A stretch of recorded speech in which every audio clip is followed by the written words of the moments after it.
The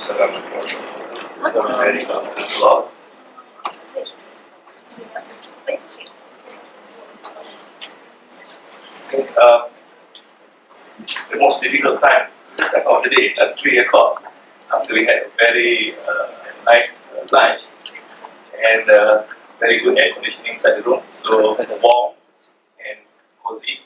Okay, thank you to Movement for Monetary Justice for inviting me to share something a bit that I know, and also thank you to all who attend. I can assure you that you won't leave this lecture room without something. Okay, I'm not a Sharia scholar. I'm not even a professor. I'm just a lecturer from Putra Business School. But something strange happened to me back in 2011.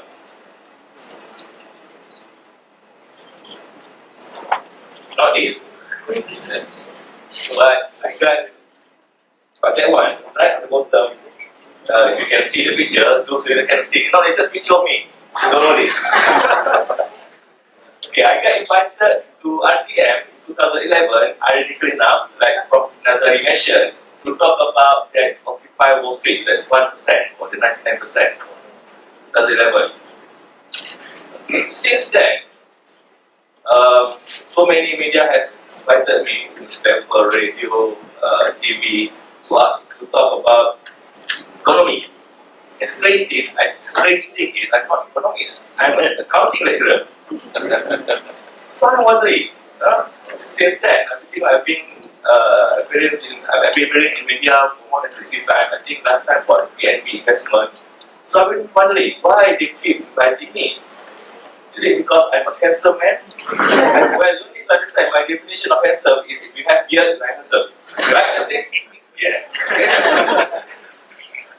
Then, when I had some deep thought, then I realized probably the reason I've been invited to talk, maybe because of this.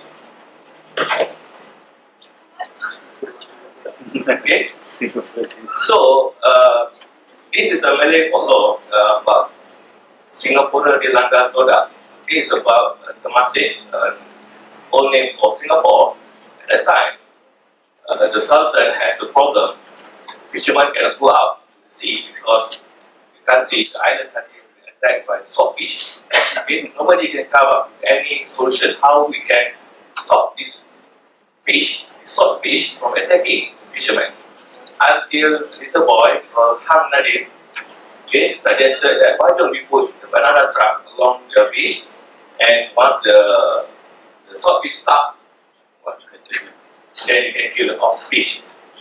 I'm not going to talk about what happened to Hang Nadim after that, but I'm going to say here, I hope from all those great talk, speeches, sharing sessions by all these professors, I hope we can produce more Hang Nadim in the country, worldwide. Because that swordfish still remains now, but in a different form. And what is a swordfish? It's the Fiat money. Yes, we are taking every country. Again, we start also, we'll explain more about it later. And like the President said, when the government says it's legal, it's legal. You can do all the transactions with the money. So, how will they address this? How will they address fiat money? Okay? We can go back to history. The Islam talk about in Malaysia. I want to go the route of Prof. Nazari, went to China. Fiat money started back in 10th century, Song dynasty, and then became more prevalent during the after that in Yuan dynasty. Okay, student, PhD student, master science student, I quoted source Wikipedia. Don't do that for your dissertation. Otherwise, at the back of it says it's all Wikipedia.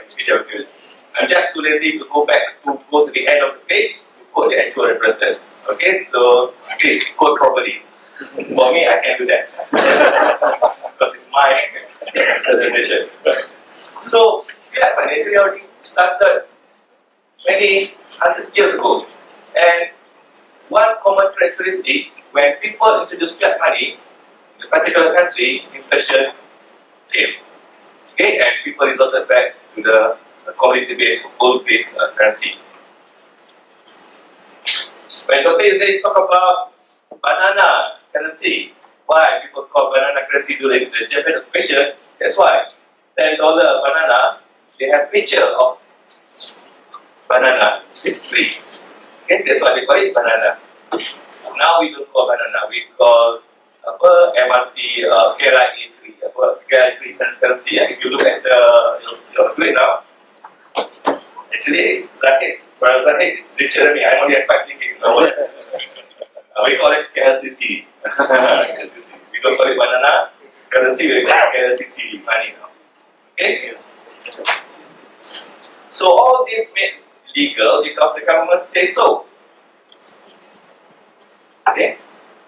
Last time was backed by the gold community, like for example US. Okay?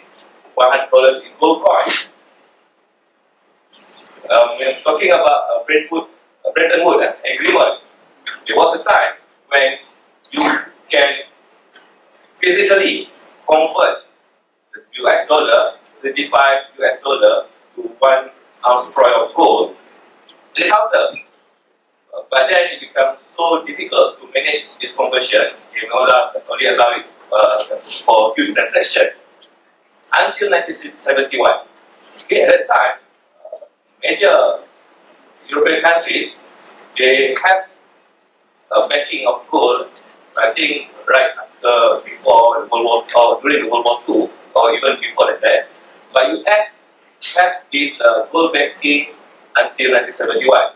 What happened in 1971 is during the Vietnam War, Nixon pressured the Federal Reserve to print more money, but doing so will dilute the equivalent until at that time become even $242 and become no longer feasible to have the pegging that they decided to let it free flow. So this was called Nixon shock at the time when dollar no longer back to gold. But immediately after that, US went to Saudi and ensured that all major trading of oil must using gold, must using US dollar, and because of that, it's still in demand. So you're not supposed to read or modify this, but this is the consequences of fiat money. Okay, one of the consequences of fiat money, like Prof. Khan mentioned, there are many consequences of fiat money, but these are one of the consequences of fiat money. What is this? This is hyperinflation. Okay, when government can simply print money and make it legal, okay, when they have problems, they print more money, QE, quantitative easing, and when we print too much money out of it, then hyperinflation comes. There are many definitions of hyperinflation. Some people say must reason up more than 50% every month for the 1 year, or some say when a particular country no longer use that particular currency, meaning they are using other type of currency, like US dollar for example, then that country is facing hyperinflation. So Hunter Cruz came up with a table listing down 56 events of hyperinflation all around the world since the early 19th century until now. Okay, you can look at Wikipedia, but once you look at the table, you realize there's lots of things happening. This hyperinflation happened during the 90s, during the early 20th century, and then you started to wonder, oh, this happened in the past. This is in history. History never repeats itself. Oops. Okay? This is an example of hyperinflation. In Germany, you can use other function of money or currency. You can use that as wallpaper. Okay? You can use that to, I don't know what you can use this for, but probably to give this guy something to do. Okay? So, it becomes worthless. And you probably think it won't happen now because this happened in 1923, this happened in Hungary in 1946. But I think last week, Zimbabwe, okay, issues new currency. This is November 28. Bond notes. Why? They printed so much money, experiencing hyperinflation that reached 500 billion%. Okay, they printed so much money, the money became worthless, and decided let's print new money. Okay, it's called $1. I think it's back to $1 US dollar. But people are skeptical. How long then when this $1 become worthless as Zimbabwe? It's talking about hyperinflation here. You're probably thinking, well, this Zimbabwe is 5 million kilometers away from us. Well, this is 29 November, okay, 5 days ago. Venezuela's currency now worth so little, so keep the shopkeeper weigh it rather than count it. Nak beli berapa kilo? 5 kilo beras, inilah 5 kilo dollar. Okay, so become worthless because they are depending too much on the oil as a main economy, and when the oil price collapsing, everything went down. So the money become worthless. Some of the shopkeepers in Caracas in Venezuela are getting worried because they are storing so much money that people will think they are drug dealers. Okay, because they have so much money. It's in India. Okay, because this so-called money is a legal tender, government can say whether it's legal or not. So what happened in demonetization in India? The Prime Minister Modi decided to pull out 500 and 1,000 rupees, meaning that say this 500 rupees, 1,000 rupees no more legal for tender, for legal tender. Why he did that? Supposedly to weed out or to tackle the black market industry, but at the same time to cause the poor to suffer because they never, majority of them didn't have bank account, so it's very difficult for them to do trading or to earn their income when they don't have this 500 and 1,000 rupees. And people protested. Okay? One day, just like that, government grants no longer a legal tender. So this is the Woes of Fiat money. Government can do whatever they want. So, how do you go about it? Like does it say? Is there any alternative to it? Okay? We probably cannot solve the whole solution, the whole problem. We probably cannot, make sure the whole world, even the whole country, to change their system.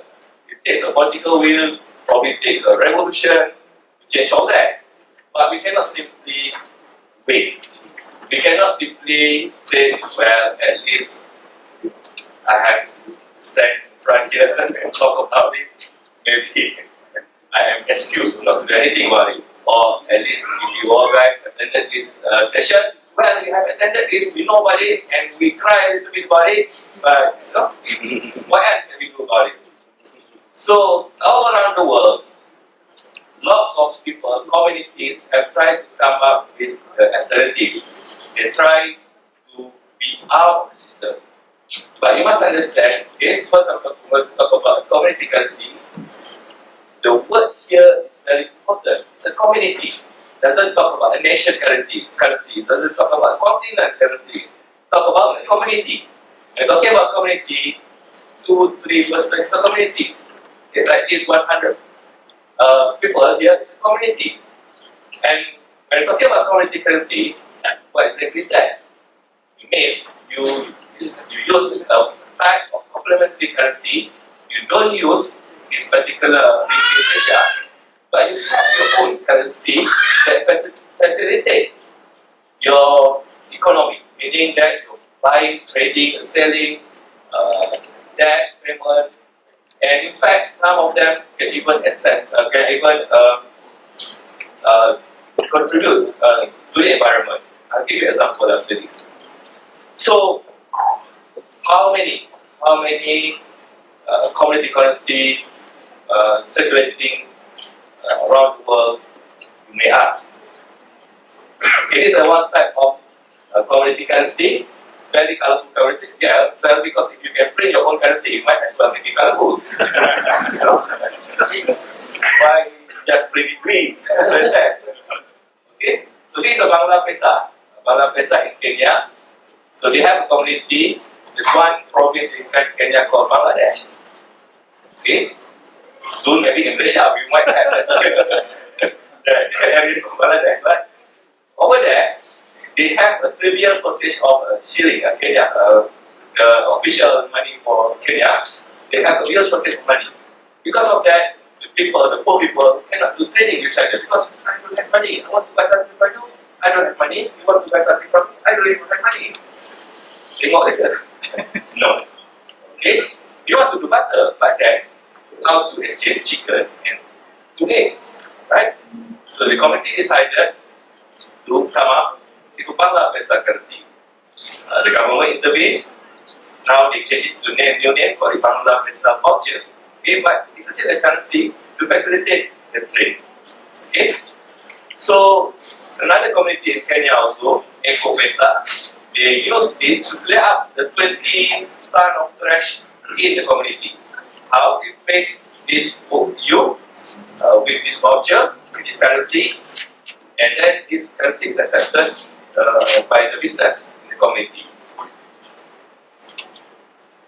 If you look at the website complementarycurrency.org, there are more than 100 communities all around the world who are currently doing this.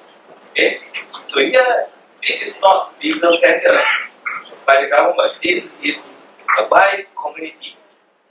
So in Asia, majority of the communities actually concentrated in Australia, 35 communities, in New Zealand, 30, China 2, Hong Kong 3.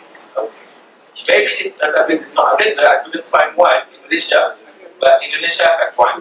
Okay, there's one province in Yogyakarta who decided to use a form of community currency to help the old people, the poor people to do trading between themselves.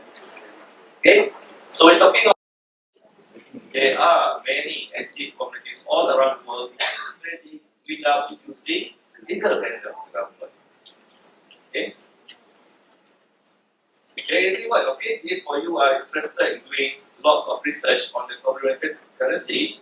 They even have International Journal of Community Currency Research, okay, IJCCR, already in the 20th years of publication, meaning that research on the community complementary currency has been ongoing for the past 20 years. Okay, see some of the paper, the latest edition talking about specifying non-bank currency system. Okay, and they also the Research Association on Monetary Innovation and Community and Complementary Currency System. Okay, RAMICS, RAMICS.org. There's even a conference, okay, in Barcelona next year, May 2017, the 4th International Conference of Social and Complementary Currencies. So we're talking about we have an option, we have a choice. All around the world, they have started to look into what else we can do beyond depending on the current currency. So, what about Malaysia? This is Malaysia, like Dr. Idris said. In the Central Bank of Malaysia Act, they didn't say money, they say currency. The bank should be the sole authority to issue currency. Okay, legal tender, only currency note and coin issued by the bank shall be legal tender in Malaysia. So if you now started to have an idea, okay, let's create our own currency in Malaysia. Sorry. Okay, you are subjected to this. Okay, so how? Okay. Are you familiar with this? Okay, this is another form. I don't call it complementary currency, but it's another form in Malaysia where they can do away with calling something like currency, but having the points.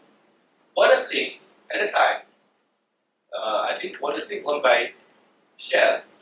So they wanted to be allowed to use this point to be exchanged even to oil. Okay? First you purchase a product, you get points, and then you can exchange with another product, right? So this facilitates the trading, the business. But then they also have to make sure that this do not become an alternative currency, meaning that now people started to buy oil using honestly points. So what they have to be really clear about doing this is that it must serve the community. So when talking about honestly, you have to become a member. When you become a member of honestly, you actually a member of community. But this community is 9 million strong community. Okay? So that real rewards, big card, it is all a community, a member.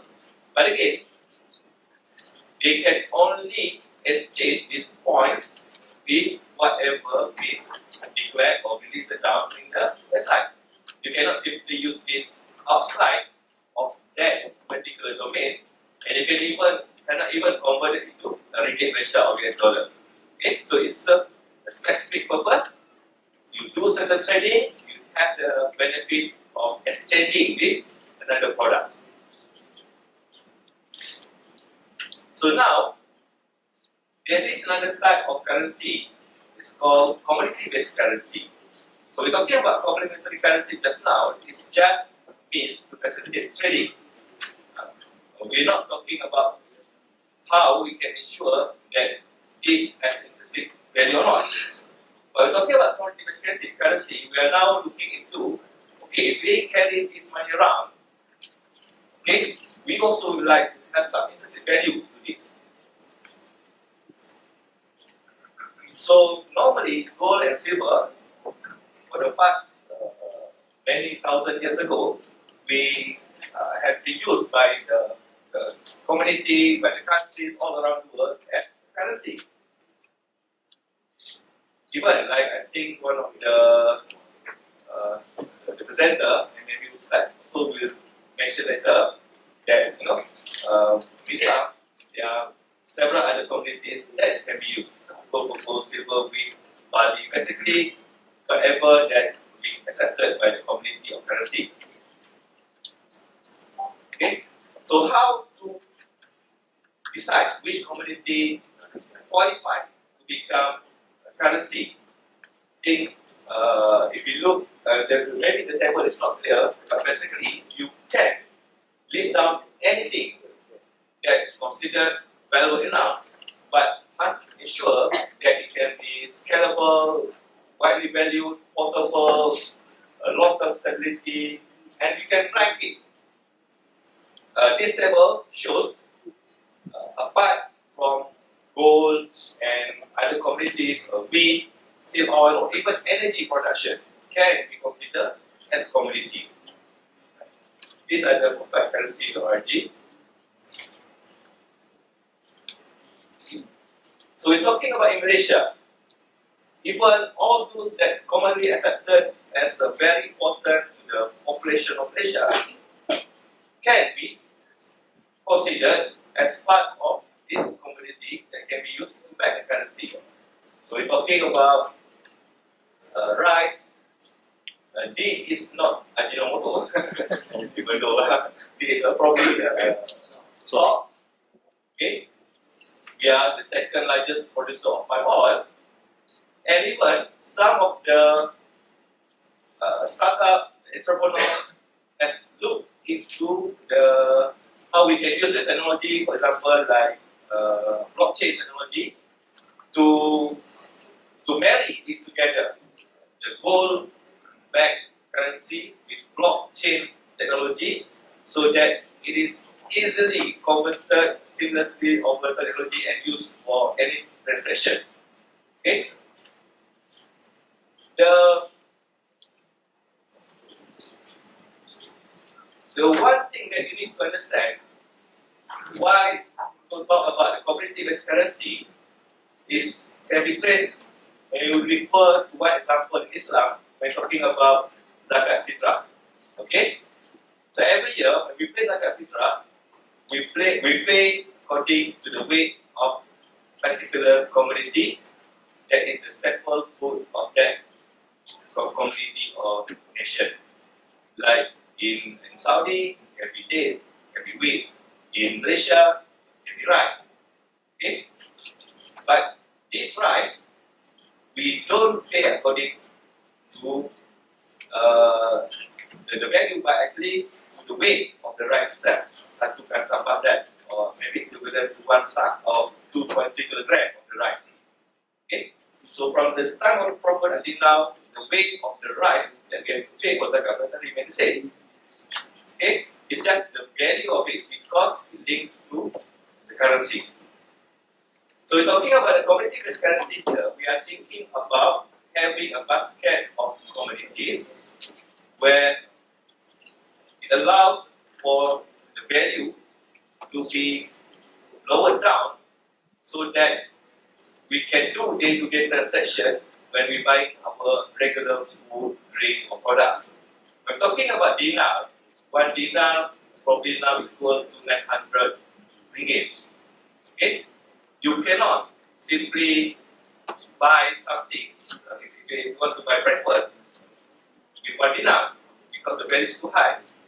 You can pay with 0.002 dinar, for example, to pay for this breakfast, but you cannot convert the 0.002 dinar with gold, physical gold, because the value is too small.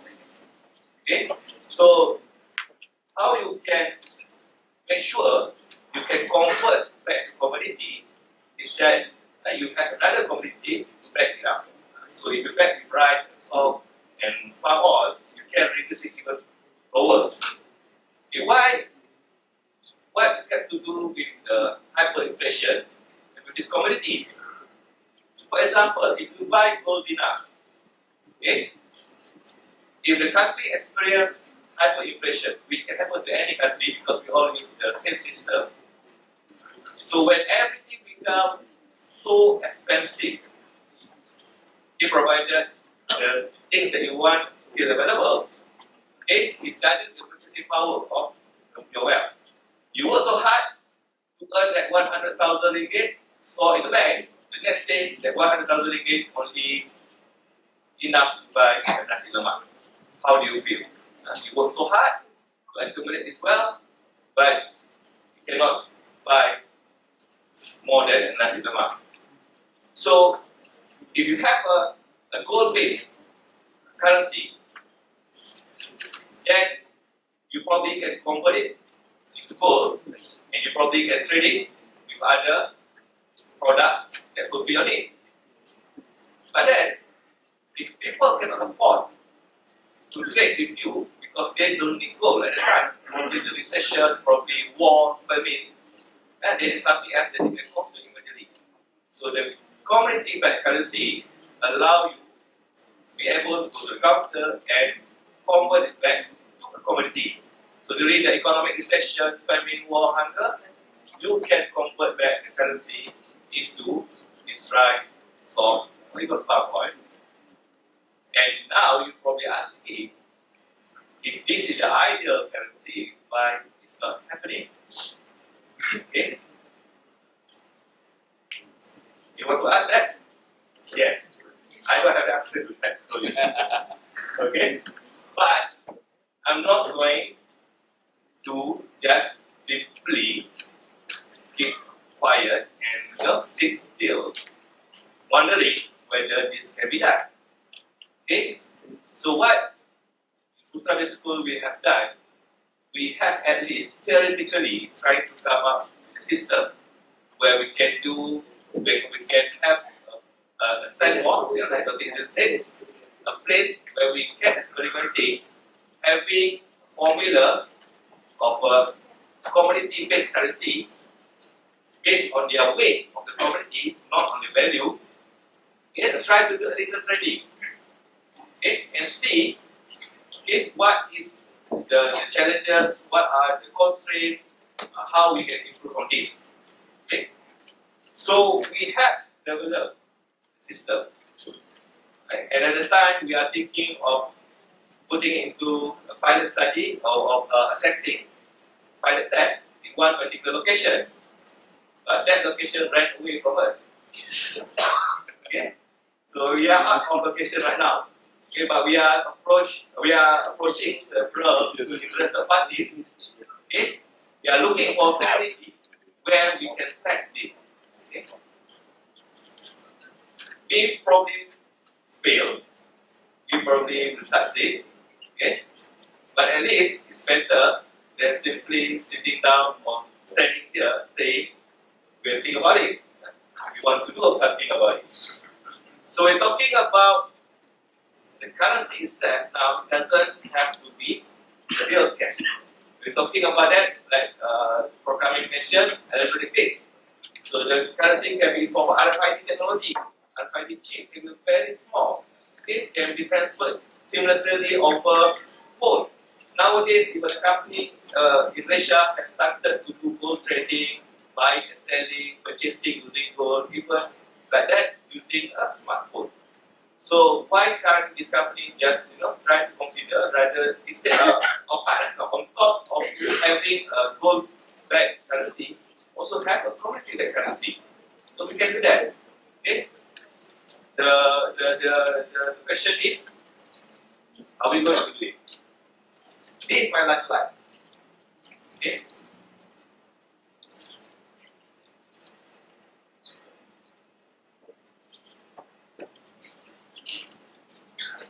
Okay.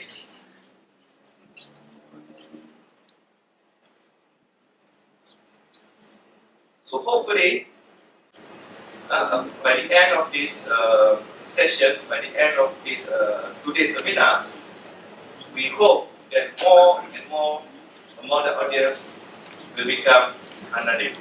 Okay, thank you.